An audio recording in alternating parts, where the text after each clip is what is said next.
Swayam Prabha. Digital India. Educated India.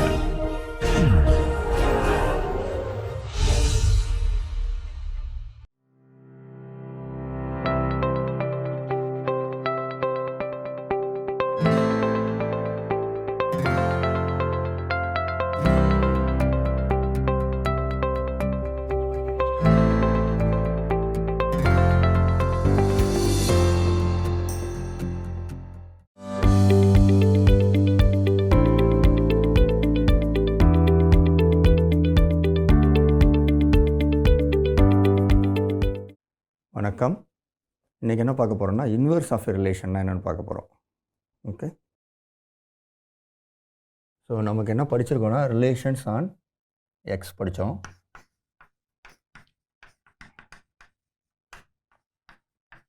On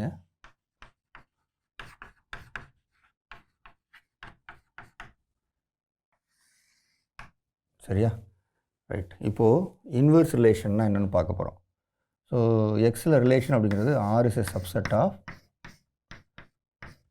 X cross X, right. அப்போது R inverse அப்படிங்கிறது என்னென்னா it is once again a subset of X cross X and it is denoted as X comma Y. I will use Y comma X. உங்களுக்கு புரியும் இது ஏன் அப்படி எழுதுறேங்கிறது. If X comma Y belongs to R. இதுக்கு என்ன அர்த்தம் அப்படின்னா எக்ஸ் கமா ஒய்ங்கிற ஒரு பேரு ஆரில் இருந்துச்சுன்னா ஒய் கமா எக்ஸ் ஆர் இன்வர்ஸில் இருக்கும், ரைட்டா. இது எப்படி புரிஞ்சுக்கணும் அப்படின்னா if X related to Y in R, okay, under R அந்த ஆர் ரிலேஷன் படி, then Y related to X in R inverse. சரியா, இந்த கோஆர்டினேட் சேஞ்ச் பண்ணுறது பார்த்ததுமே உங்களுக்கு ஒரு விஷயம் தோணணும். என்ன தோணுன்னா நம்ம ஃபங்க்ஷனோட இன்வர்ஸ் ஃபங்க்ஷனை டிஃபைன் பண்ணி அதோட பிளாட் பண்ணும்போது அந்த கிராஃப் எப்படி இருந்தது பார்த்தீங்கன்னா, ஒரு ஃபங்க்ஷன் பைஜெக்ஷனாக இருந்தால் அதுக்கு இன்வர்ஸ் இருக்கும். அந்த இன்வர்ஸ் ஃபங்க்ஷனோட கிராஃப் எப்படி இருக்குன்னா இந்த ஏ கமா பிங்கிறது பி கமா ஏவாக மாறும். எக்ஸாம்பிள் எழுதுவோம். Suppose F is a function from X to ஒய்ன்னு இருக்குன்னு வச்சுக்கோங்க. Okay, then graph of F is equal to x comma f of x such that x belongs to x. ஓகேவா, right. நமக்கு already என்ன தெரியும், இந்த கிராஃபுங்கிறது it's a subset of x cross y, so it defines a relation between x and y. அது மாதிரி இப்போ graph of f inverse, f வந்து bijection, f is a bijection assume பண்ணிக்கோங்க. f பைஜெக்ஷன்னா f இன்வர்ஸ் இருக்கும் as a map from y to x இருக்கும். Okay, f inverse is a function from y to x. f composition f inverse composition f லாம் identity அப்படின்னு பேசுவோம் நம்ம. So இந்த f inverseோட graph எப்படி இருக்கும், y comma f inverse of y such that y belongs to y எழுதும், right. But நமக்கு என்ன தெரியும், இந்த f வந்து ஒரு பைஜெக்ஷன் அப்படின்னா ஒவ்வொரு ஒய்க்கும் எஃப்பில் வந்து ஒரு யூனிக் ப்ரீ இமேஜ் இருக்கும். அந்த யூனிக் ப்ரீ இமேஜ் தான் இங்கே எக்ஸ்ன்னு போடுவோம், சரியா. ஓகே, ஸோ அப்போது இங்கே என்னன்னா this F inverse of Y அப்படின்னு எழுதுறோம் இல்லையா. இந்த Y F inverse of Y எக்ஸ்ன்னு இருந்துச்சுன்னா இது வந்து எஃப் ஆஃப் எக்ஸ்னு வரும். Okay, right. That's equal to F of X comma X, okay, such that y is equal to f of x. So இங்கே y is equal to f of x எழுதுறதை விட என்ன பண்ணலான்னா x belongs to yன்னு எழுதிடலாம். இல்லைனா இது இங்கே இருக்கட்டும், இது இங்கே வந்து இது f of x, இது வந்து f inverse of y such that y equal to f of x. முதல்ல இந்த ரிலேஷன்ஷிப் எழுதுவோம், y belongs to y. Okay, இது மாதிரி நமக்கு யூனிக்காக ஒரு x இருக்கும் such that y equal to f of x. அந்த x தான் இங்கே எழுதியிருக்கேன். ஓகே, அப்போ இந்த எஃப் இன்வர்ஸ் ஆஃப் ஒய் என்னாகும், நம்ம பைஜெக்ஷனாக இது is if and only if f inverse of y is nothing but x. அந்த எக்ஸ் எங்கேருந்து வருதுன்னா டொமைன்லேருந்து வருது. Okay, f of x belongs to y, x belongs to x. Okay, so அப்போ இதை எப்படி பார்க்கலாம் அப்படின்னா f of x comma x such that x belongs to x. இப்போ என்ன நடந்திருக்கு, இந்த கிராஃப் ஆஃப் எஃப்க்கும் கிராஃப் ஆஃப் எஃப் இன்வர்ஸ்க்கு என்ன நடந்திருக்கு, இந்த கோஆர்டினேட்ஸ் வந்து மாறி இருக்கு பாருங்கள், இந்த கோஆர்டினேட்ஸ் மாறி இருக்கு. ஸோ அதனால் என்ன பண்ணணும், நம்ம பிளாட் பண்ணும்போது நம்ம ஒரு படம் வரைஞ்சி பார்த்தோம், எக்ஸ் ஸ்கொயர் கிராஃபை இந்த சைடு வரையும் போது என்ன பண்ணோன்னா இந்த y = x லைனை பொறுத்து இப்படி மாற்றி வரைஞ்சோம். சரியா, இது வந்து எஃப் இன்வர்ஸ், இது வந்து எஃப், இங்கே வந்து இது எஃப் இன்வர்ஸ், இது எஃப். Okay right. ஸோ அது மாதிரியான ஒரு ரிலேஷன் தான் இங்கே நம்ம எழுதுகிறோம். ஓகே ரைட், அதுதான் இங்கே இன்வர்ஸ் ரிலேஷன் சொல்கிறோம். சரி, இப்போது நம்மளோட இன்ட்ரெஸ்ட் என்ன, நம்ம இது வரைக்கும் என்ன பண்ணோம், ரிலேஷன் ஆனே நான் எம்ப்டி செட் எக்ஸ்னு பார்த்தோம், அந்த ரிலேஷன் ஈக்குவலன்ஸ் ரிலேஷன் பார்த்தோம், அதோட ஈக்குவலன்ஸ் கிளாஸ் பார்த்தோம், அப்புறம் அதோட டிரான்ஸ்வர்சல் பார்த்தோம் இல்லையா. ஸோ இப்போ அது மாதிரி இப்போ ஆர் வந்து ஒரு ஈக்குவலன்ஸ் ரிலேஷனாக இருந்தால் ஆர் இன்வர்ஸ் ஈக்குவலன்ஸ் ரிலேஷனாக இருக்குமா அப்படின்னு கேட்க போகிறோம். ஸோ அதை எப்படி கேட்குறது, if R is a equivalence relation,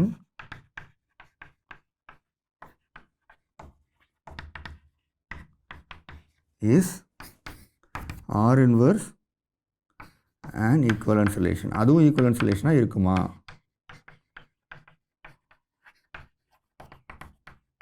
அப்படிங்கிறது ஒரு கொஸ்டின் மார்க். அந்த கேள்வி பதில் வேணும். அது எப்படி பதில் கொடுக்கறது, ஸோ நீங்கள் ஸ்டார்ட் பண்ணும்போது என்ன பண்ணணும்னா let x belongs to capital X ன்னு ஆரம்பிங்க. இப்போது x related to x in R inverse அப்படி இருக்குமான்னு பார்க்கணும். அதாவது இது ட்ரூவான்னு பார்க்கணும், இஸ் திஸ் ட்ரூ அப்படின்னு பார்க்கணும். இது ட்ரூனா என்ன அர்த்தம், it is equivalent to saying x, x belongs to R inverse. But R inverseல x, x இருக்கணும்னா என்ன கண்டிஷன், இங்கே x, x இருக்கணும்னா ஆரில் x, x இருக்கணும். ஓகே, ஸோ அந்த கோஆர்டினேட்ஸ் இன்டர்சேஞ்ச் பண்ணுறோம், கோஆர்டினேட்ஸ் ரெண்டும் ஒரே இதாக இருக்கிறதுனால இன்டர்சேஞ்ச் பண்ணாலும் அதே தான் வரும். அது இருக்குமா ஆரில் அப்படின்னா ஒரு கேள்வி வருது. ஸோ ஏன் இருக்குமா இல்லையாங்கிறது எப்படி சொல்கிறது, ஆர் வந்து என்ன கொடுத்துருக்காங்க, ஈக்குவலன்ஸ் ரிலேஷன். அப்படின்னா என்ன அர்த்தம், for every x in capital X, x, x belongs to R. Okay, அப்போது என்ன பண்ணலாம், since R is reflexive, R வந்து நமக்கு ஈக்குவலன்ஸ்னு தெரியும், அதனால் ஆர் வந்து ரெஃப்ளெக்சிவாக இருக்கும், அதனால் x, x belongs to R. சரியா, அப்போது therefore x, x belongs to R inverse. So இதில் என்ன தெரிஞ்சு வச்சுக்கு, R inverse is reflexive, that is R inverse is reflexive நமக்கு தெரியும். ஓகே, இது மாதிரி இன்னும் நம்ம ரெண்டு விதம் ஆன்சர் பண்ணோம், ரெண்டு கொஷின். என்ன ரெண்டு கொஷின் ஆன்சர் பண்ணணும், ரெஃப்ளெக்சிவ் பண்ணிட்டோம், அடுத்தது என்ன பண்ணணும், சிமெட்ரி, சிமெட்ரிக்கு அப்புறம் டிரான்சிட்டிவ், இது ரெண்டுமே பார்க்கணும். இப்போது சிமெட்ரிக்கு என்ன பண்ணணும்னா, they will say let x, y belongs to x such that x, y belongs to R inverse. இப்போ நான் என்ன கேட்கணும், y, x belongs to R inverseன்னு தெரியணும். அது தெரிஞ்சதுன்னா எக்ஸ் இந்த ரிலேஷன் R inverse வந்து சிமெட்ரிக்கு தெரியும். இப்போ y, x belongs to R inverseன்னு பார்க்குறதுக்கு என்ன வேணும்னா, R inverseல ஒரு எலிமெண்ட் இருக்குன்னா அதோட மாடிஃபைடு வெர்ஷன் இருக்கும். எனக்கு என்ன தெரியணும், y, x belongs to R இன்வர்ஸான்னு பார்க்கணும், இதை வெரிஃபை பண்ணணும். ஆனால் இந்த y, x இங்கே இருக்கணும்னா என்ன கண்டிஷன் எனக்கு வேணும், x, y வந்து ஆரில் இருக்கணும். ஓகே, அப்போ x, y ஆரில் இருக்குமான்னு பார்க்கணும். நம்ம கொடுத்துருக்கிறது x, y belongs to R இன்வர்ஸில் இருக்குதுன்னு சொல்லியிருக்கோம். x, y ஆர் இன்வர்ஸில் இருக்குன்னா என்ன அர்த்தம், அதை இன்டர்சேஞ்ச் பண்ண, அந்த கோஆர்டினேட் இன்டர்சேஞ்ச் பண்ணுறது வந்து ஆரில் இருக்குன்னு அர்த்தம். So this implies y, x belongs to R. இது வந்து by definition. Okay, definition of R inverse. சரி, இதுக்கு அடுத்தது இதில் என்ன சொல்ல முடியும், ஆர் வந்து ஈக்குவலன்ஸ் ரிலேஷன், ஆர் வந்து சிமெட்ரிக். ஸோ ஆரில் y, x இருந்தால் x, y இருக்கும். So this implies x, y belongs to R. So அப்போ என்ன அர்த்தம், this is because since R is symmetric. இப்போ நமக்கு கிடச்சிச்சா? இப்போ எக்ஸ் கமா ஒய் ஆரில் இருந்துச்சுன்னா என்ன அர்த்தம்? இந்த கண்டிஷன் சாட்டிஸ்ஃபை பண்ண என்ன பண்ணிவிடுவோம்? y comma x belongs to R inverse எழுதலாம். Therefore, this implies y comma x belongs to R inverse. இப்போ நமக்கு என்ன தெரிஞ்சிச்சுன்னா R inverse is a symmetric relation. Therefore, R inverse is a symmetric relation. கரெக்டா? Right. இப்போ நம்ம என்ன பண்ணணும்னா அடுத்த விஷயம் டிரான்சிட்டிவான்னு செக் பண்ணணும். ஸோ டிரான்சிட்டிவான்னு செக் பண்ணுறதுக்கு let x y z belongs to X such that x comma y comma y comma z both belongs to R inverse. இப்போ எனக்கு இது தெரிஞ்சிச்சு. இப்போ நான் என்ன எதிர்பார்க்குறேன்? இதோட எக்ஸ்பெக்டேஷன் அவுட்கம்மாக எக்ஸ் கமா இசட் வந்து எங்கே இருக்கான்னு பார்க்கணும், ஆரில் இருக்கான்னு பார்க்கணும். ரைட். இதோட ஹிண்ட் நமக்கு தெரியும். நம்ம என்ன யூஸ் பண்ண போகிறோம்னா ஆர் வந்து ஒரு ஈக்குவலன்ஸ் ரிலேஷன்கிறத மாற்றி மாற்றி யூஸ் பண்ண போகிறோம். சரியா? ஸோ ஃபஸ்ட்டு வந்து எக்ஸ் கமா இசட் உள்ளே இருக்கணும் அப்படின்னா எனக்கு something to do with transitivity இல்லை something to do with the meaning of this. இது வந்து என்ன அர்த்தம், இது வந்து அதில் இருக்கிறதுக்கு என்ன அர்த்தங்கிற மீனிங் எழுதுனா வந்துரும்னு தோணுது. அதை செஞ்சு பார்ப்போம். தர்ஃபோர் தென்னு போடலாம். தென் ஒய் கமா எக்ஸ் இதோட இன்டர்சேஞ்ச் வந்து பிலாங்ஸ் டு ஆர். இதை ரெண்டையும் இன்டர்சேஞ்ச் பண்ணிங்கன்னா அது ஆரில் இருக்கும். Y comma z comma z comma y belongs to ஆர்னு தெரியும். இப்போ நான் போன முறை பண்ண மாதிரி இது வந்து பை டெஃபினிஷன். சரியா? இது வந்து பை டெஃபினிஷன் ஆஃப் ஆர் இன்வர்ஸில் வந்துடும். சரி, இப்போது ஆர் வந்து ஈக்குவலன்ஸ் ரிலேஷன். ஆரோட டிரான்சிட்டிவ் ப்ராப்பர்ட்டி இங்கே யூஸ் பண்ண முடியுமா பாருங்கள்.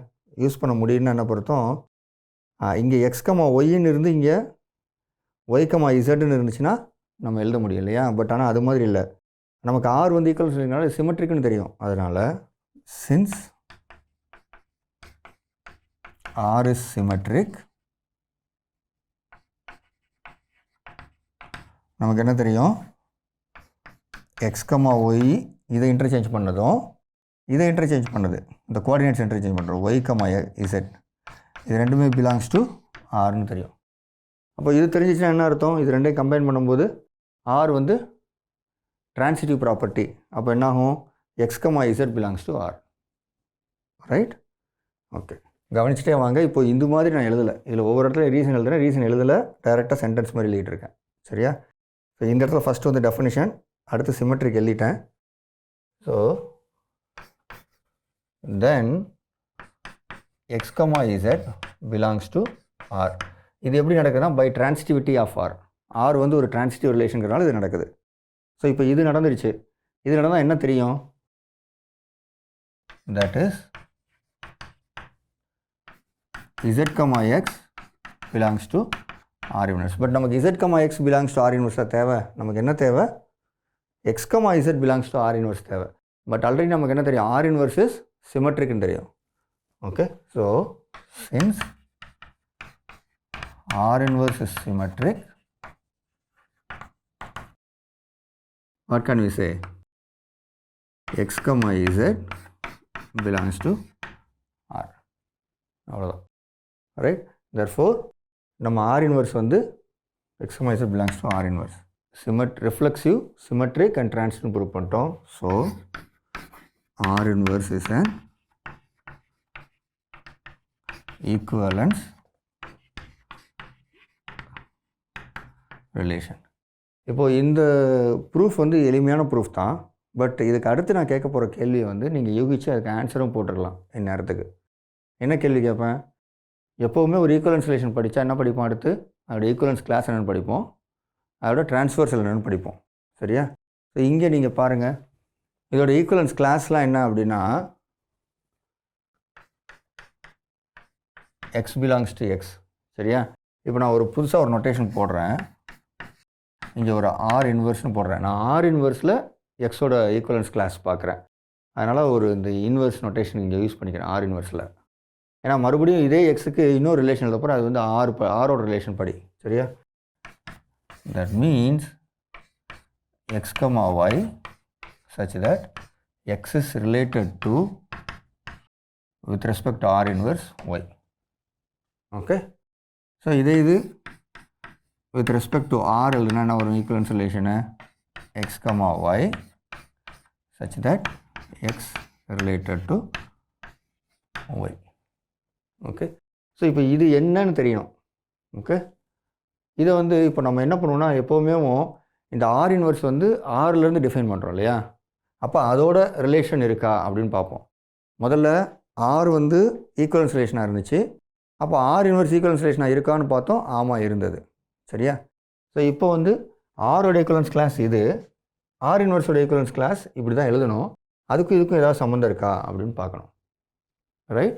ஸோ அப்போ நம்ம இங்கே இருக்க ஒரு எலிமெண்ட் எடுத்து ஆரம்பிப்போம். ஓகே, ஸோ இண்டிபெண்ட்டாக let us say z belongs to R inverse ஆரம்பிச்சிங்கன்னா என்ன வரும்? this implies x R inverse z. நான் இங்கே அந்த ரிலேட்டட் டு சிம்பிள், அந்த டில்டே சிம்பிளுக்கு பதிலாக யூஸ் பண்ணுறேன்னா ஆர் இன்வர்ஸ் கன்ஃபியூஸ் ஆகிடக்கூடாதுன்றதுக்காக.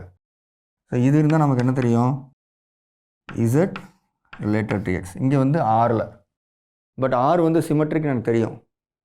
சரியா? ஆர் சிமெட்ரிக்னு தெரியும்.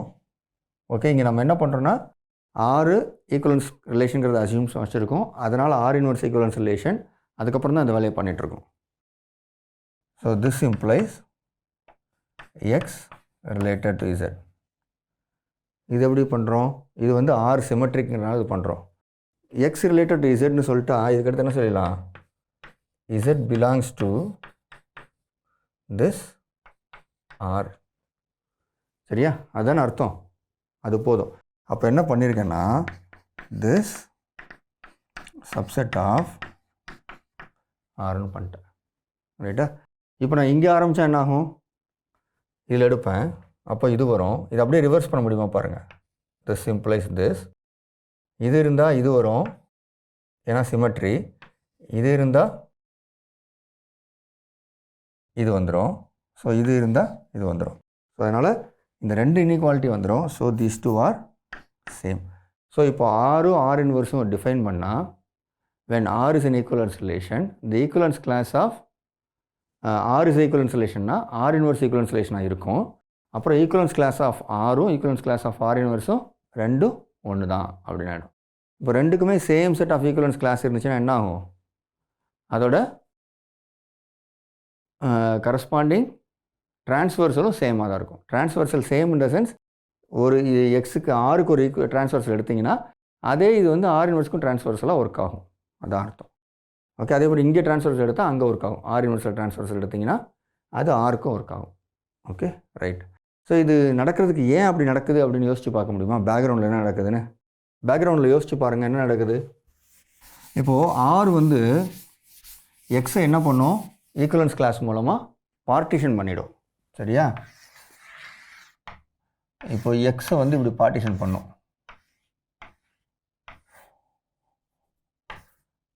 ரைட்டா? இப்படி பார்ட்டிஷன் பண்ணிடும். ஓகே, அப்போது ஆரில் என்ன நடக்குது? இங்கே இருக்க எந்த ரெண்டு பாயிண்ட் ரிலேட்டட் அப்படின்னு என்ன அர்த்தம்? அதெல்லாம் ஒரே செட்டில் இருக்கும். ரிலேட்டட் பாயிண்ட்ஸ் எல்லாம் ஒரே செட்டில் இருக்கும். சரியா? ஏவும் பி ரிலேட்டட்னா அது ரெண்டும் ஒரே செட்டில் தான் இருக்கும். ஓகே, நம்ம ஆர் இன்வர்ஸ் எப்படி டிஃபைன் பண்ணுறோம்? எக்ஸும் ஒயில் ஏவும் பி ரிலேட்டட்னா எக்ஸ் ரிலேட்டட் டு ஒய்னா ஒய் ரிலேட்டட் எக்ஸ். ஆனால் எக்ஸ் ஒய் அங்கே சிமெட்ரி இருக்கிறனால என்ன அர்த்தம்? எக்ஸ் ரிலேட்டட் ஒய்னா ஒய் ரிலேட்டட் எக்ஸ். ஓகே, சரி. அதனால் என்ன ஆச்சுன்னா இந்த ஆறில் எதெல்லாம் ரிலேட்டடாக இருக்கோ அது எந்த செட்டில் இருக்கோ அதே செட்டில் தான் ஆர் இன்வர்ஸ்லேயும் அப்படியே இருக்கும். ஸோ அதுதான் நடக்குது. இப்போது எக்ஸும் ஒய்யும் இங்கே இருக்குன்னு வச்சுக்கோங்களேன், ஒரே செட்டில். X related to y and y related x ரெண்டுமே true. So x related to ஒய்ங்கிறது வித் ரெஸ்பெக்ட் டு ஆர்னா, ஒய் ரிலேட்டட் டு எக்ஸுங்கிறது என்னது? X related to y with respect to R இன்வர்ஸ்னு ஆகிடும். அதனால் that is if and only if. So அதனால் இந்த பார்ட்டிஷன் நடக்கிறதுனால இங்கே ஒன்றுமே சேஞ்ச் ஆகலை. புரியுதா? ரைட், இதுதான் நடந்திருக்கு. ஓகே, இந்த பார்ட்டிஷன் ஒர்க்குங்கிறது தான் பேக்ரவுண்டில் நமக்கு அப்படியே இங்கே இதாக நிற்கிது. ஓகே, சரி. இப்போது இதுக்கு ஒரு எக்ஸாம்பிள் போட்டு பார்க்கணும் இல்லையா? நீங்கள் என்ன பண்ணுங்கள், மறுபடியும் f of x equal to x square and close to 0 infinity to 0 infinity அதை எடுத்துக்கோங்க. அதோட ஈக்குவலன்ஸ் கிளாஸ் ட்ரான்ஸ்வர்ஸில் எழுதி பாருங்கள். அதோட இன்வர்ஸும் அங்கே எழுத முடியும். ஓகே, இன்வர்ஸோடதையும் எழுதி பாருங்கள். சரியா? ரைட்டு. இப்போது இதில் ஒரு சின்ன கேள்வி இருக்குது. என்ன கேள்வினா, இந்த ஆரும் ஆர் இன்வர்ஸும் டிஃபைன் பண்ணும்போது நம்ம ஃபங்க்ஷனோட ரிலேட் பண்ணலாம். ஃபங்க்ஷனில் வந்து எப்போ வந்து ஆர் இன்வர்ஸ் வந்து ஒரு ஃபங்க்ஷனாக இருக்கும், இல்லை எப்போ ஆர் வந்து ஒரு ஃபங்க்ஷனாக இருக்கும் அப்படின்லாம் பார்த்தோம் இல்லையா? ஆர் எப்போ ஃபங்க்ஷனாக இருக்கும்? R is a function if ரெண்டு கண்டிஷன். ஒன்று வந்து ஆக்சுவலாக ஒரே கண்டிஷனல் தான். If for all x in x there exists a unique y in y such that x comma y belongs to R. Okay, right. இங்கே y in y னு போட்டிருக்கேன். அப்போது ரிலேஷன் பிட்வீன் டூ செட்ஸ் பார்க்கணும். நம்ம relation இப்போதைக்கு ஒன்று தான் பார்த்துட்ருக்கோம். இன்வர்ஸ் அப்படி தான் டிஃபைன் பண்ணியிருக்கோம். இப்போ இது பேஜ் பார்ப்போம். ரிலேஷன் இதான் ரிலேஷன். ஸோ இந்த மாதிரி ஒரு ரிலேஷனை வந்து ஃபங்க்ஷன்னு சொல்லுவோம். இது எப்போ நடக்கும்? Suppose f is a function, f from x to x is a function. அப்படின்னா என்ன இருக்கும்? இந்த கிராஃப் ஆஃப் f இருக்குது பார்த்தீங்களா, it is a relation. Graph of f is equal to x comma y such that y equals f of x. Alright, இது ஒரு relation. Okay, இந்த relation எப்போ ஈக்குவலன்ஸ் ரிலேஷனாக இருக்கும் அப்படின்னு யோசிச்சு பார்த்தீங்கன்னா நிறையா கேள்விக்கு பதில் கிடைக்கும். இது எப்போ ஈக்குவலன்ஸ் ரிலேஷனாக இருக்கணும்னா எக்ஸ் கமா எக்ஸ் இருக்கணும். ஃபஸ்ட்டு விஷயம், x comma x belongs to graph of f. Okay, for all x in x. First கண்டிஷனே இதுதான், ரெஃப்ளெக்சிவ் ப்ராப்பர்ட்டி. இந்த ரெஃப்ளெக்சிவ் ப்ராப்பர்ட்டி என்ன சொல்லுது? This means f of x equal to x. எப்போ? for every x in x, f of x equal to x. So, இந்த graph of the function வந்து ஒரு equivalence relation என்ன அர்த்தம்? f is identity. Okay? So, graph of f is an equivalence relation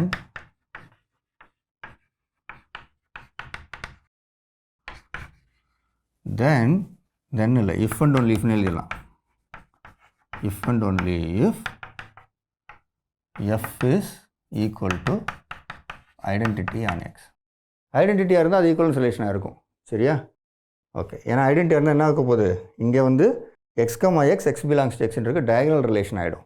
okay, இது ஒரு சின்ன observation. இப்போது இப்படி இருக்கும்போது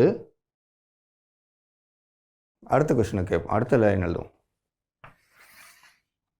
இப்போ f is a function from X to ஒய்னு வச்சுக்கோங்க.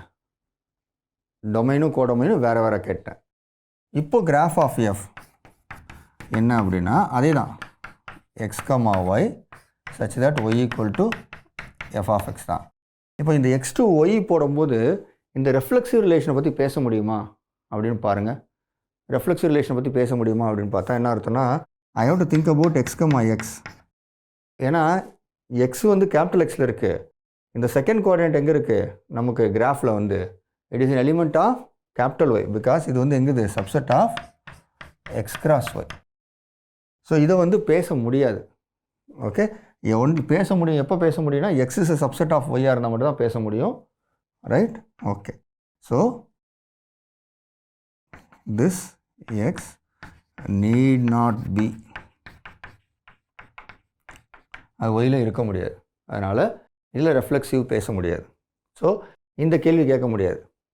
ஓகே, அது எப்போ ஈக்குவலன்ஸ் ரிலேஷனாக இருக்கணுங்கிறதெல்லாம் பேச முடியாது. சரியா? அதை விட்டுருவோம். அதனால தான் நம்ம என்ன பண்ணுவோம்? ஈக்குவலன்ஸ் ரிலேஷன் படிக்கும்போது எப்போவுமே என்ன பண்ணோம்? ரிலேஷன்ஸ் ஆன் அண்ட் எக்ஸ் தான் போட்டோம். Relation between x and y பார்க்கல. Okay, right right. இப்போது இந்த ஆர் இன்வர்ஸை ஜென்ரலாக டிஃபைன் பண்ணுறோம். ஃபங்க்ஷன் ஃப்ரம் எக்ஸ் டு ஒய்க்கு ஆர் இன்வர்ஸ் டிஃபைன் பண்ணலாம். Suppose R is a relation between x and y. அப்படின்னா என்ன அர்த்தம்? R is a subset of x cross y. Okay, right. இப்போ R subset of x cross y னா R inverse எப்படி define பண்ணலாம்? R inverse equal to x comma y such that y comma x belongs to R. Same definition தான், ரைட்டா? Same definition. இப்போ இந்த R இன்வெர்ஸ்க்கு என்ன ப்ராப்பர்ட்டிலாம் இருக்கும் அப்படின்னு பார்க்கணும். ஆல்ரெடி நம்ம என்ன பார்த்தோம், இது வந்து எக்ஸ் கிராஸ் எக்ஸாக இல்லைங்கிறது பட்சத்தில் நம்ம என்ன பண்ண முடியாது, x comma x belongs to திஸ்ஸான்னு பார்க்குறது கஷ்டம். ரெஃப்ளெக்சிவ் ப்ராப்பர்ட்டி பார்க்கும்போது ரெண்டு வேறு செட்டாக இருக்குது. ஓகே, அப்போ எக்ஸ் ஒய்யில் இருந்தால் தான் அது meaningful. Suppose x comma y இருந்தால் ஒய் கமா எக்ஸ் இருக்குமா அப்படிங்கிறத பார்க்கணும். சரியா? ரைட். அப்போது அந்த ஒய் வந்து எக்ஸில் இருக்கணும். ரைட், சிமெட்ரி பார்க்கும்போது. So x comma y comma x இருந்துச்சுன்னா என்ன ஆகும் அப்படிங்கிறதெல்லாம் பார்க்கணும் இல்லையா? அப்போ அது என்ன மீனிங் அப்படிங்கிறத நீங்கள் பாருங்கள். Okay, reflexive, symmetry and transitive மூணுக்கு போய் பார்க்கும்போது நம்ம மீனிங்ஃபுல்னஸ் வரணும்னு என்ன அர்த்தம், அந்த ரெண்டாவது கோஆர்டினேட் எங்கே இருக்குங்கிறத பார்த்துட்டே இருக்கணும். சரி, இப்போ எனக்கு இந்த கேள்வி சொல்லுங்கள். Is R inverse a function? R inverse ஒரு ஃபங்க்ஷனாக இருக்குமா? R inverse as a function from y to x ஃபங்க்ஷன்னு சொல்ல முடியுமா அப்படின்னு. சரி, R inverse வந்து subset of y cross x ஞாபகம் வச்சுக்கோங்க. அதனால தான் நம்ம இவ்வளோ கேள்வி கேட்டோம். அந்த எந்த கோஆர்டினேட் எங்கே இருக்குது அப்படிங்கிறது பிரச்சனை இருக்குது நமக்கு. Okay, right. ஸோ அதனால் இந்த எழுதுகிற நொட்டேஷனையும் மாற்றி எழுதலாம், நமக்கு இன்னும் கொஞ்சம் மீனிங்ஃபுல்லாக இருக்கும். y comma x, x comma y. இங்கே முதல்ல கரெக்டாக எழுதியிருக்கேன், அதே மாதிரி தான் எழுதியிருக்கேன். சரியா? Right. So y comma x இங்கே இருந்துச்சுன்னா எக்ஸ் கமா ஒய் அங்கே இருக்குது. கரெக்ட். ஓகே, இப்போ ஆர் இன்வெர்ஸ் எப்போ ஃபங்க்ஷனாக இருக்கணும்? ஆர் இன்வெர்ஸ் ஃபங்க்ஷனாக இருக்கணும்னா என்ன அர்த்தம், இந்த ஒவ்வொரு ஒய்க்கும் for every y in capital y there is a unique x இருக்கணும். ஓகே, அந்த யூனிக் எக்ஸ்னால் என்ன அர்த்தம், for all y in y there exist unique x in capital x such that y comma x belongs to R inverse வேணும். அப்போ இதுக்கு என்ன அர்த்தம்னா, R inverse வந்து ஒரு ஃபங்க்ஷன் இமேஜின் பண்ண, அதை வந்து ஒரு ஃபங்க்ஷனாக எஃப் இன்வெர்ஸுங்கிற மாதிரி ஃபார்மில் சொல்கிறேன்னு வச்சுக்கோங்களேன். Suppose some inverse of some ஃபங்க்ஷனுங்கிற மாதிரில இருக்குன்னா, அப்போது ஒய் அதாவது எஃப் இன்வெர்ஸ் ஆஃப் ஒய் வந்து எக்ஸ்னு வரணும். பட் ஆனால் நமக்கு என்ன தெரியும், எஃப் பைஜெக்ஷனாக இருந்து எஃப்க்கு இன்வெர்ஸ் இருந்துச்சுன்னா then it is if and only if f of x equal to ஒய்னு வரும். ஸோ அப்போ என்ன அர்த்தம், இங்கே நமக்கு ஆறு வந்து ஒரு ஃபங்க்ஷனாக இருக்கணும், ஆறு ஃபங்க்ஷனாக மட்டும் இருக்கக்கூடாது. ஆறு வந்து ஒரு பைஜெக்ஷனாகவும் இருந்துச்சுன்னா நமக்கு இந்த யூனிக் எக்ஸ் கிடச்சிரும். ஓகே, யூனிக் எக்ஸ் மட்டும் எங்கே கிடைக்கும், ஃபார் எவ்ரி ஒய் கிடச்சிரும். எவ்ரி ஒய் கிடைக்கிறதுக்கு எனக்கு வந்து ஆன் டூ வேணும். ஓகே, ரெண்டாவது யூனிக்னஸ் வேணுங்கிறதுக்கு 1 வேணும். அதனால் என்ன கிடைச்சிரும், எனக்கு ஃபார் எவ்ரி ஒய் இது கிடைச்சிரும். ஸோ என்ன நடக்கணும், ஆர் இஸ் ஏ பைஜெக்ஷன் வரணும். ஆர் வந்து பைஜெக்டிவ் ஃபங்க்ஷனாக இருக்கணும். It is not only relation, it has to be a bijective function. சரியா? இதை வந்து கொஞ்சம் தெளிவாக புரிஞ்சுக்க முயற்சி பண்ணுங்கள். ஆர் இன்வெர்ஸுங்கிறது இதுதான். ஓகே, ஈக்குவலன்ஸ் ரிலேஷன் பெர்ஸ்பெக்டிவில் நம்ம பார்த்துட்டோம். இப்போது R inverse general x to y define பண்ணியிருக்கேன். இது கொஞ்சம் எக்ஸாம்பிள்ஸ் போட்டு பாருங்கள், எப்படி இருக்குன்னு புரியும். ஓகே, நன்றி, வணக்கம். Thank you.